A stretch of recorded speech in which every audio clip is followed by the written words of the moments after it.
On this Monday night, start the car. We don't want to waste 1 minute. The U.S. land border finally reopens to non-essential travelers. Why those coming into Canada still need that pricey PCR test. One party propping up another, what the Liberal minority government is planning to stay in power.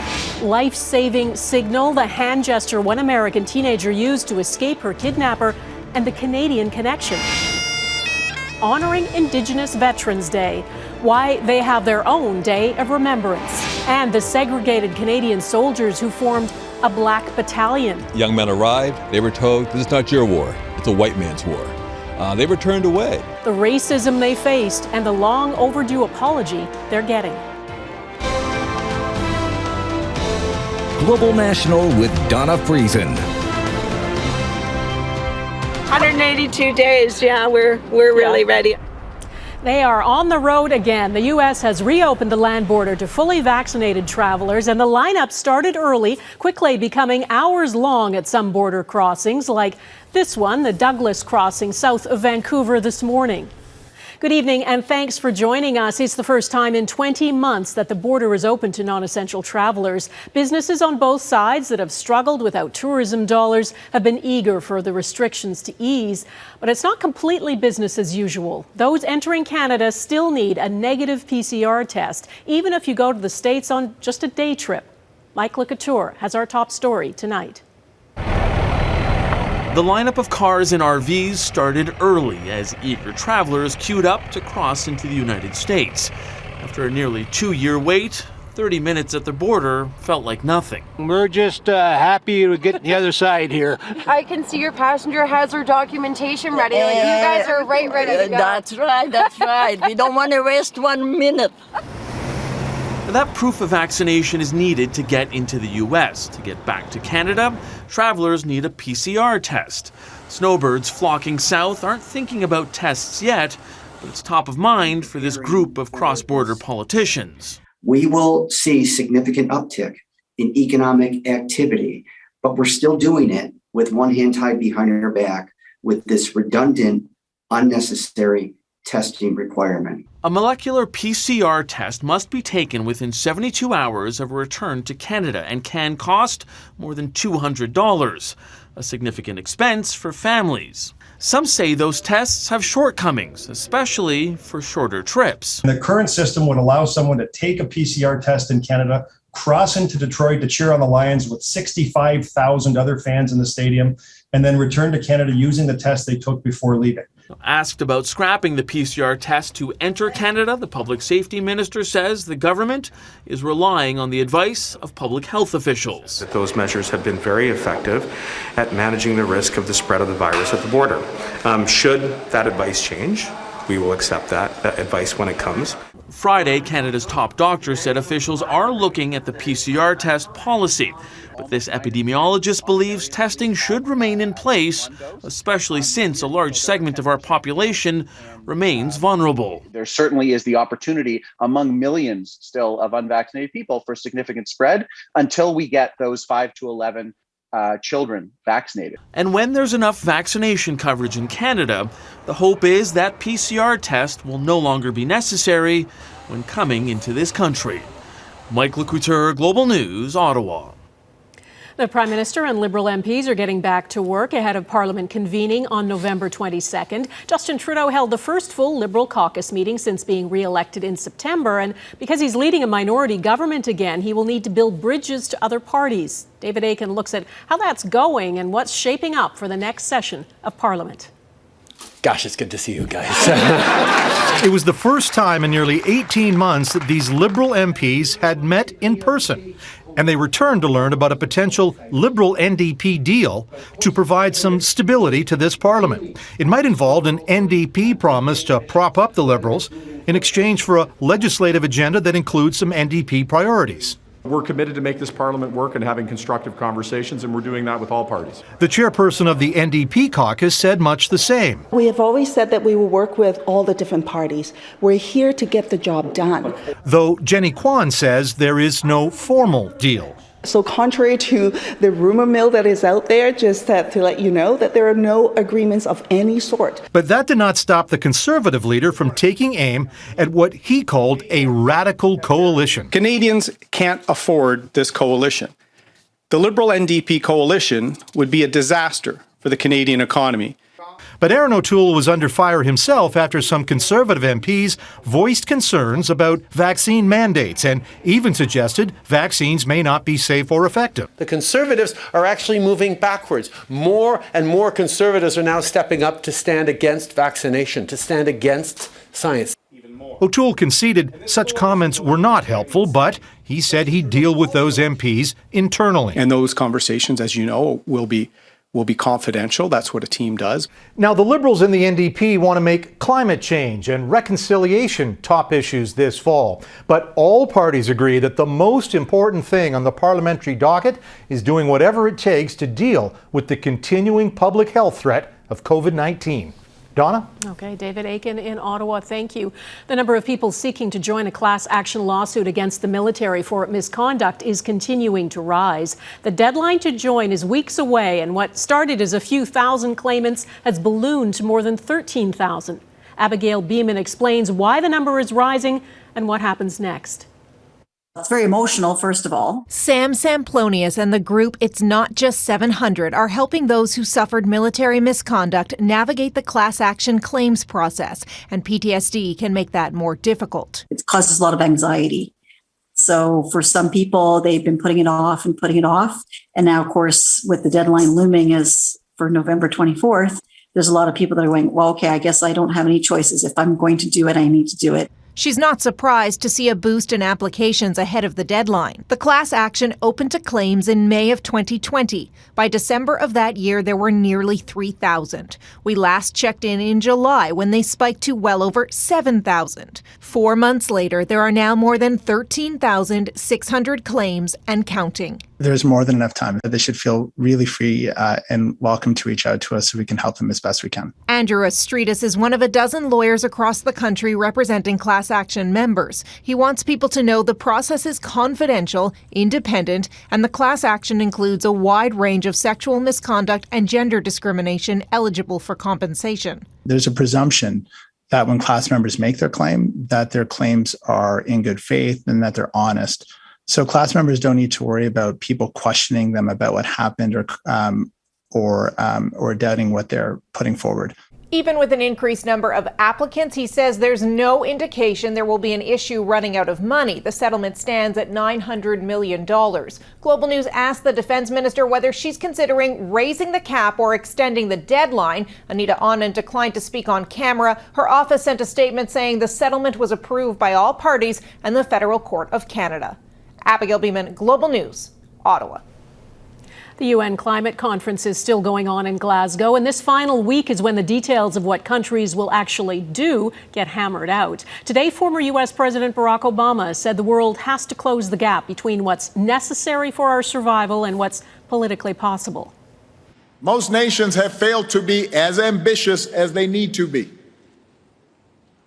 The escalation, the ratcheting up of ambition that we anticipated in Paris 6 years ago has not been uniformly realized.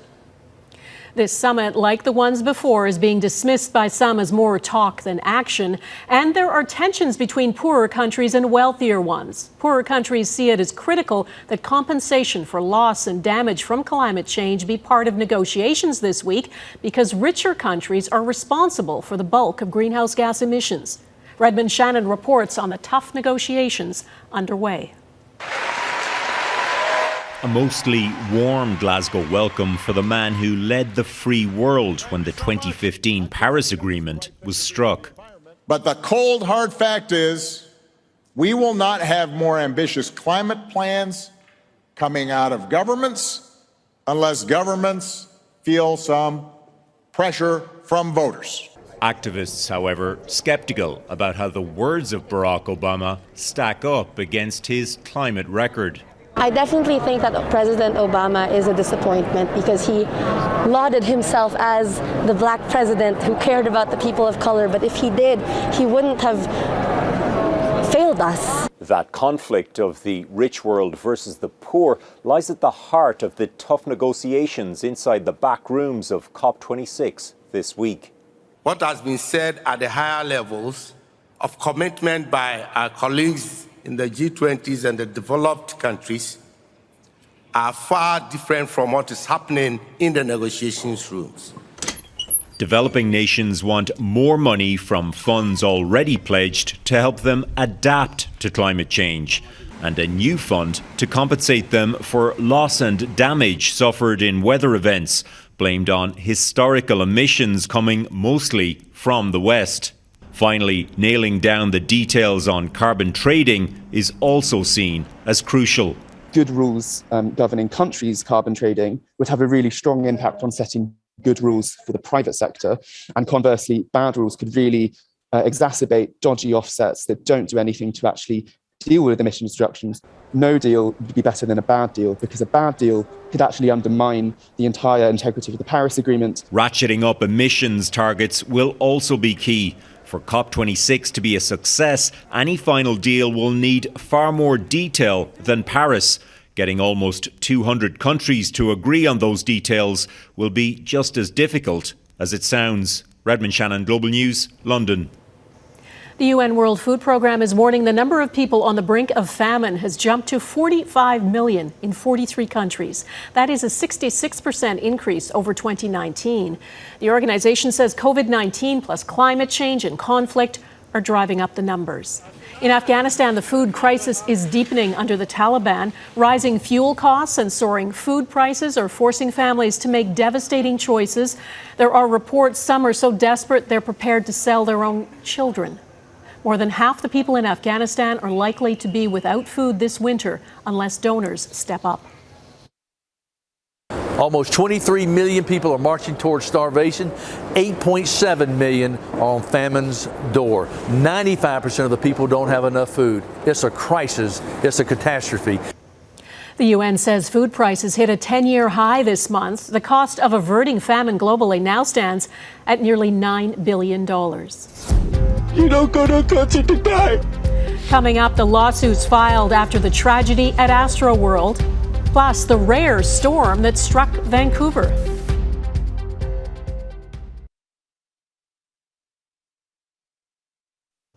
A number of lawsuits have been filed after that Texas music festival, which ended in a deadly crush of people. 8 people, including 2 teenagers, died when the crowd surged towards the stage at the Astroworld Festival, crushing those up front. Rappers Travis Scott and Drake are being accused of inciting the crowd, and festival promoters are accused of gross negligence for failing to implement proper security and emergency response measures. A missing North Carolina teenager is safe tonight after using hand signals that went viral on TikTok to show she was in distress.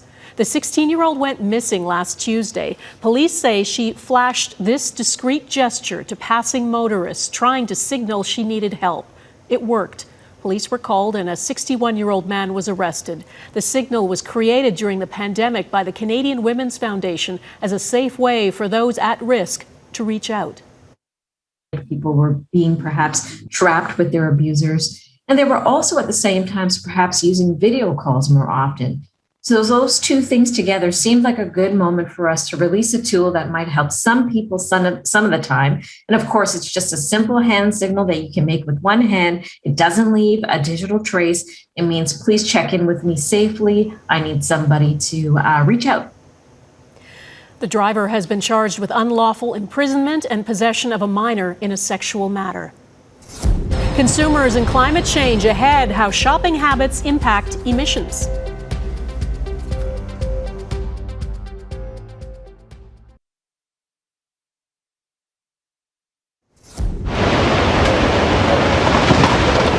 Environment Canada has now confirmed it was a tornado that touched down in Vancouver on Saturday. It had an estimated wind speed of between 90 and 110 kilometers an hour and tore up trees and utility poles around the campus of the University of British Columbia. A tornado watch had been issued after this huge waterspout was spotted just off the coast. Tornadoes are extremely rare in Vancouver. Well, for many consumers today, making choices about what to buy is not only about getting value for money. Our shopping habits can also have an impact on the planet. All the problems with international supply chains have exposed how dependent the world has become on getting things that are produced thousands of kilometers away. Tonight, Eric Sorensen looks at the impact that flow of goods has on emissions. A global shortage of microchips has hit the Stellantis auto plant in Windsor hard, shutting down shifts more than once. It's not alone. The pandemic has sparked the worst crisis in supply chains the world has seen. From cars to clothes to toys. Container ships are stacked up at ports. There aren't enough drivers to transport goods, and widespread shortages will hit shoppers this Christmas. Climate researchers say it's about time supply chains are in the economic spotlight because so much of what the globalized economy produces contributes to greenhouse gases. About 90 to 95% of their emissions, meaning that their total emissions, is actually coming from their supply chain. In short, the carbon from your car isn't limited to what comes out of the tailpipe. It starts with the mining of raw materials from all over the world, steel and plastics to lithium and cobalt. The materials are shipped, the cars are manufactured, parts are made and transported, the workers commute to plants, and more shipping to car dealerships that use energy. Then you drive the car off the lot, burning fossil fuels, and eventually a car must be disposed of. Every link in the supply chain expands the carbon footprint and affects climate. Many of the industry players, many of the buyers of materials are starting to do those accounts and think about, well, what is that footprint and what is the total carbon that adds up? Canada, a major trading nation, is deeply interwoven with supply chains, not just what comes here, but businesses that export oil, lumber, food, as well as finished products. Most of their climate impact is coming from the supply chain in both directions. A first step, says MIT's John Sturman, is for companies to accurately report their emissions. Critics say some are greenwashing, not really accounting for carbon impacts up and down the supply chain, and customers are none the wiser. I don't know how it got here, but somehow or another it showed up on my doorstep and I'm happy. One response is to buy local, but consumers can also ask more questions. Where do their products come from and what is the impact of those products? The pandemic has heightened awareness of our precarious globalized economy, but it's an awareness that is putting supply chains under long overdue scrutiny for their contributions to climate change. Eric Sorensen, Global News, Toronto. Remembering the Black Battalion next, what the only segregated military unit in Canadian history endured.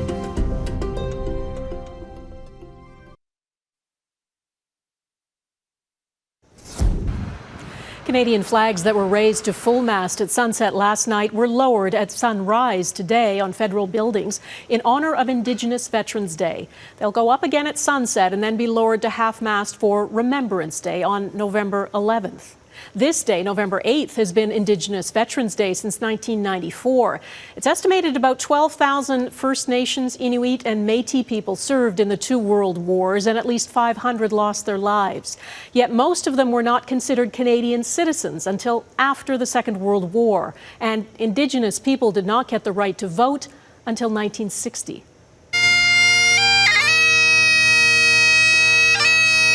Ceremonies were held in communities across Canada. There are more than 2,500 Indigenous men and women serving in the armed forces now, and though they get the same rights and benefits now, it hasn't always been the case. Until 1951, they weren't allowed to honor lost comrades at legions, and until the mid-1990s, they weren't allowed to lay a wreath at the National War Memorial in Ottawa on November 11th. A lot of those folks didn't just sacrifice their lives, they sacrificed their identities as status Indians. When they came home, they were enfranchised and no longer were recognized as status Indians. They weren't provided the same treatment as other veterans. And so creating a day to acknowledge that is very important. There is a long history of racism in the Canadian Armed Forces. During the First World War, hundreds of Black Canadians eager to enlist were turned away, told it was a white man's war. They formed the first and only all-Black battalion in the Canadian military. Ross Lord explains what the segregated unit did and why a long overdue apology is being planned. According to the historical records on that day, it was a damp, rainy, cold day. And a cold shoulder. for the 600 black soldiers who sailed from Halifax Harbour in 1917, sharing the voyage to England with white troops. And here they're going into something they don't really know what they're facing with people who don't want them. The men felt the sting of racism every day, but especially after trying to enlist in the war effort. When the black young men arrived, they were told, this is not your war, it's a white man's war. They were turned away. Eventually, they formed the No. 2 Construction Battalion, known as the Black Battalion, the only segregated military unit in Canadian history. As it turned out, they did play a crucial part in the war, building rail lines, trenches, and bridges for the soldiers they wanted to fight alongside. When you look at the remarkable aspect of those men wanting to serve when they really weren't wanted, as we commonly say here, they had to fight for the right to fight. That took a lot of inner strength. For decades, their unique story was forgotten. But advocates and descendants mounted their own determined effort. First, dignifying derelict grave markers. Then, for a wider acknowledgement of their ancestors and the racism they encountered. The federal government is now planning a public apology for next July. That apology needs to be one of those times when folks from across the country, folks from the U.S., folks from the West Indies can all come together to celebrate the No. 2 Construction Battalion. And that's part of what makes it a meaningful apology. We've developed a website that features a list of all of the men that enlisted, that individuals can search from across Canada and say, look, is there anyone in my family lineage that's been a part of the No. 2? Organizers are pursuing other forms of acknowledgement, like scholarships, and including the Black Battalion in school history classes, making their courageous struggle part of Canada's shared narrative. Ross Lord, Global News, Halifax. Global News will have live coverage of the Remembrance Day ceremony in Ottawa. You can watch it at 10:30 a.m. Eastern, 7:30 Pacific. We'll also be streaming it on our website, globalnews.ca. And that is Global National for this Monday. I'm Donna Friesen. Tonight's Your Canada is a beautiful fall day in Parc La Fontaine, Montreal. We'd love to see your Canada. Please email it to viewers@globalnational.com. Thanks for watching. Hope to see you here again tomorrow. Take care of yourselves. Bye-bye.